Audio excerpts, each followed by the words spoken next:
Decision to Leave is a film by Park Chan-wook. It is a crime thriller mystery film. Now, I didn't really know anything about this film. I knew it was debuting at the Vancouver International Film Festival. I've already seen on Instagram people see it in Korea. But I didn't know that Tang Wei was in it. She's one of my favorite actresses. I really enjoy her work in Dragon with Donnie Yen and Lost Caution.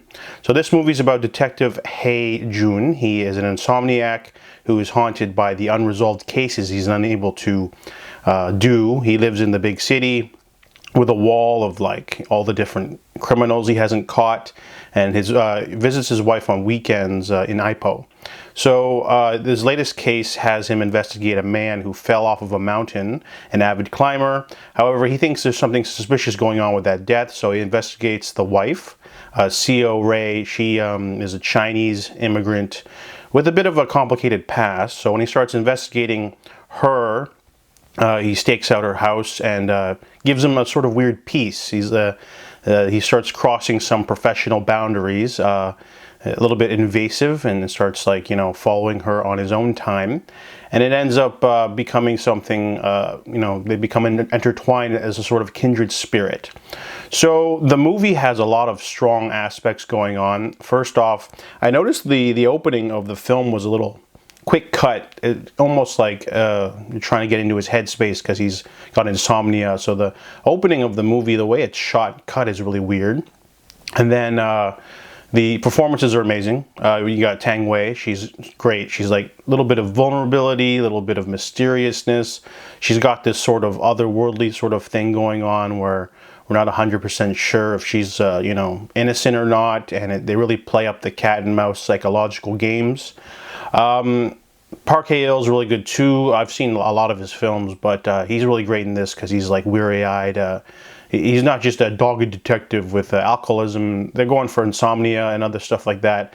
And a lot of the smaller cast members do a great job too. You've got the two underlings that work under Hae-il, and you got some side characters later on in the second half of the film.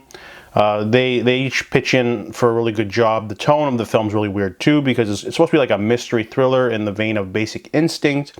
The movie's kind of funny too. The dialogue's really great. It's a lot funnier than I thought it would be. It reminded me of The Wailing, a Netflix film that's like a horror, not Netflix, it's on Netflix, but it's a Korean horror film that's really funny despite being a horror film.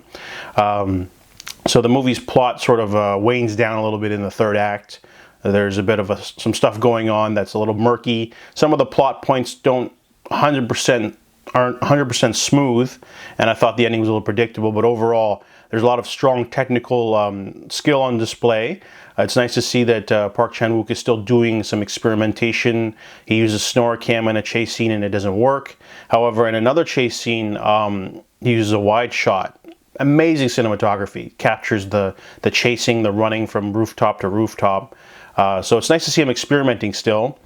And there's a lot of cool transitions and usage of other experimental camera angles. He's still working, he hasn't adopted a sort of like style where you watch and you go, I know that director. It's more of he's still working on it. And I really like that aspect. Overall, the movie was really thrilling, twisty, themes of obsession. It felt like a Hitchcock film at times. Felt like a nice sort of subversion on the whole detective obsessed with a suspect sort of angle movie, and I really like that. So Decision to Leave is a very strong film, not perfect, but very enjoyable. So I give it a 7.5 out of 10.